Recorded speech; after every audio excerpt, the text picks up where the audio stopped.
회의를 시작하기 전에 간단히 말씀을 하나 드리겠습니다.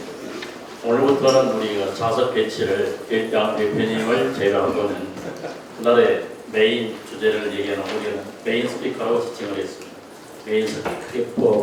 메인 스피커께서 대표님의 오른쪽에 앉아서 그날의 주된 의제를 발표하는 일은 하도록 하겠습니다. 그럼 지금부터 김종인 대표의 촉계 선언으로 제4심사 기상대표를 시작하겠습니다.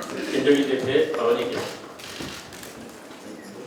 네, 이제 선거가 끝난 지 벌써 한 달이 넘어가고 원구성이 지금 임박하는 상황이었는데 아마 이번 원구성 자체가 법정 시한을 갖다가 제대로 지키지 못하고 또 한번 파행을 갖다가 겪는 그런 사태가 벌어지지 않느냐 매우 우려스럽습니다.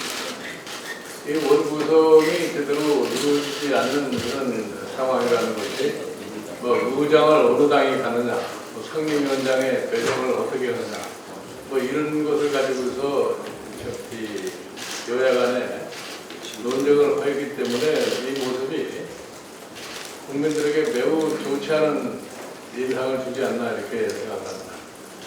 우리 의회 조율이라고 하는 것이 유권자의 심판을 정확하게 따라가는 것이 저는 가장 큰 원칙이라고 합니다.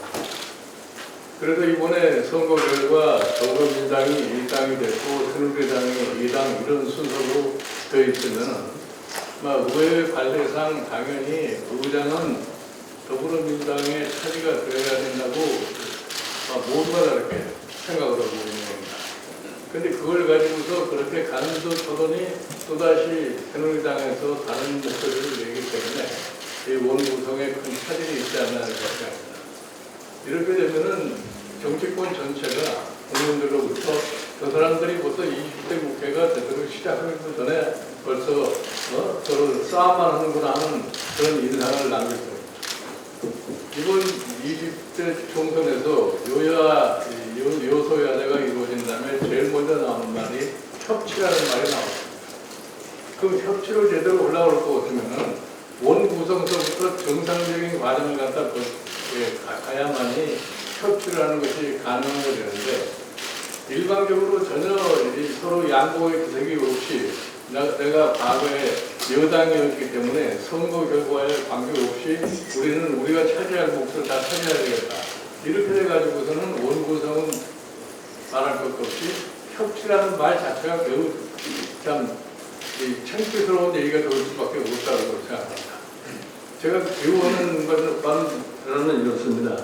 이번 원구성이 제대로 되지 않으면 또 모든 책임을 국회에 돌리고 야당이 제대로 된 자세를 보이지 않기 때문에 이렇게 국민의 지탄을 받지 않을까 하는 이런 생각부터를 하시는 것 같은데 절대로 그런 사태는 벌어지지 않으라고 생각합니다. 우리 야당이 국민의 의사를 그대로 반영을 해서 정부 여당에 대해서 우리가 양보를 또는 정부 양보를 할 수 있겠습니다만 기본적인 의회민주주의 원칙이라고 하는 것은 끝까지 고수할 수밖에 없다고 하는 것을 분명하게 말씀을 드리고 이 원구성이 하루 깊이 이루어질 수 있도록 저는 새누리당에 강력하게 촉구를 합니다. 선거 결과를 좀 냉철하게 판단을 하고 선거의 민의에 따라서 원구성이 이루어질 수 있는 이러한 자세를 갖다 가져주시기 바랍니다.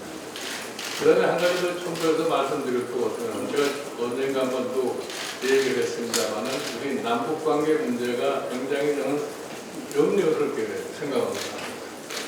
지금 주변국들을 볼 것 같으면 북한을 놓고 중국, 미국이 다 은연중에 협조를 하는 과정에 있는 것으로 알고 있는데 우리가 기본적으로 북한의 비핵화 문제를 과연 이런 상태로 쳐다만 보고 있다가 남북관계가 그러면 앞으로 어떻게 진전될 것인가 하는 것에 대해서 국민이 어떠한 시각을 가지고 있다고 하는 것을 분명히 정부는 인식을 하고 이 비핵화 과정 속에서 우리의 자주적으로 취할 수 있는 외교적인 능력이 무엇이라는 것을 조속히 국민에게 밝혀주시기 바랍니다. 이어서 우상호 원내대표의 발언이 있겠습니다.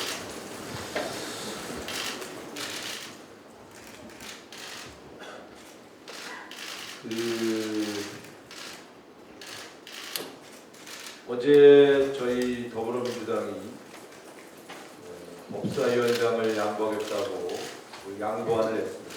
이것은 법사위원회가 소중하지 않거나 더불어민주당의 법사위원장을 맡을 인재가 없어서가 아닙니다.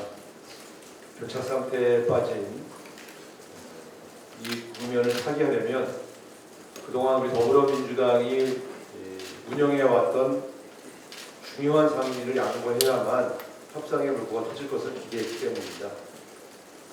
저는 법사위원장을 양보하면 당연히 새누리당의 수정 제안이 올 것으로 알고 기다리고 있었습니다. 그런데 꼼순이 야합이기 하면서 오히려 더불어민주당의 뺨을 때렸습니다. 이런 협상이 어디 있습니까?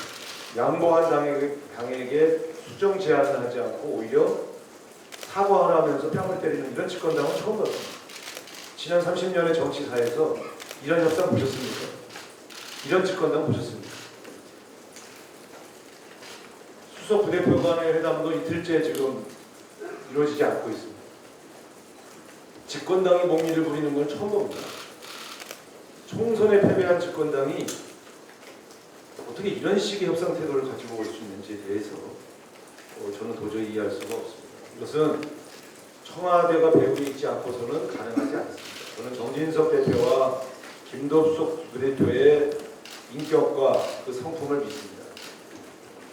청와대가 국회의 상임위 배분까지 관여하는 것이 사실이라면 이건 의회 민주주의를 부정하는 문제를 넘어서서 오히려 파괴하고 있는, 정상적인 협상을 파괴하고 있는 이런 모습에 대해서 저는 정말 전 국민이 분노해야 한다고 생각합니다. 이 시점부터 다시 말씀드립니다. 청와대에 빠지십시오. 여야 원내대표 간에 자율적으로 협상할 수 있도록 여당의 자율성을 보장해 주시기 바랍니다.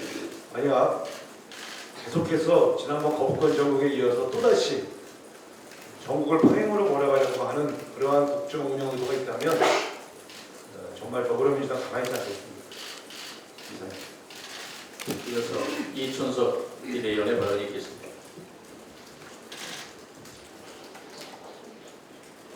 정문호 대표 사건의 검찰 수사와 관련해서 한 말씀 드리겠습니다.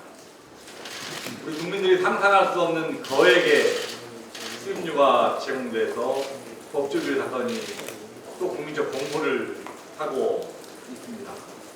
그 검찰의 수사를 우리 국민들이 똑바로 지켜보고 있습니다. 항상 법조비리가 터질 때마다 나오는 이야기입니다. 이건 전관비리의 문제가 아니라 제가 법사위 8년의 경험에 비춰보면 이건 현관비리의 문제입니다.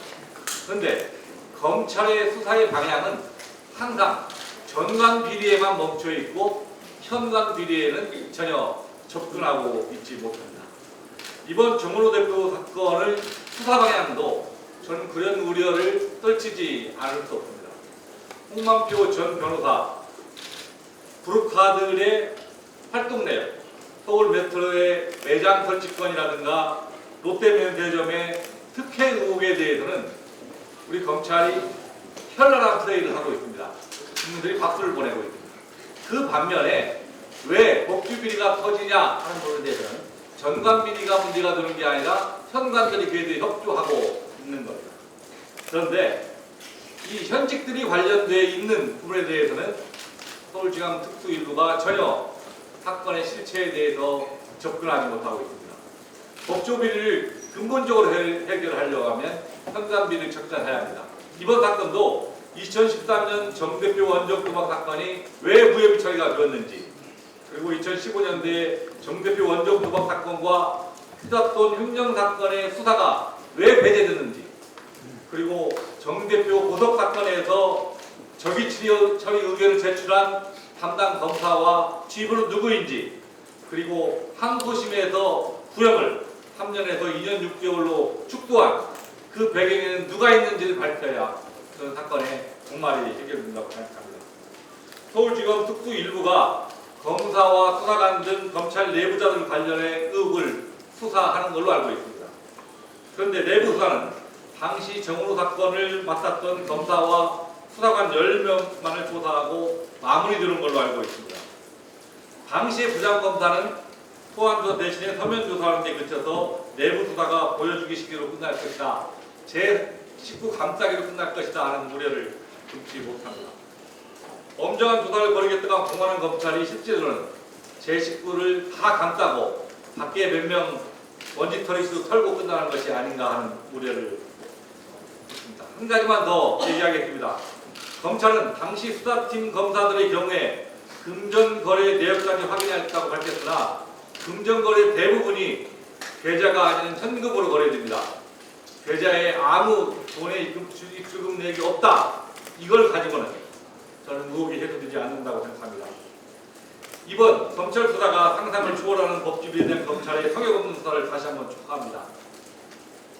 전관비리뿐만 아니라 현관비리를 밝혀서 내부에 대해서 강도 높은 수사를 해야만이 우리 국민들이 의혹을 해소하고 법조 비리가 척결될 겁니다.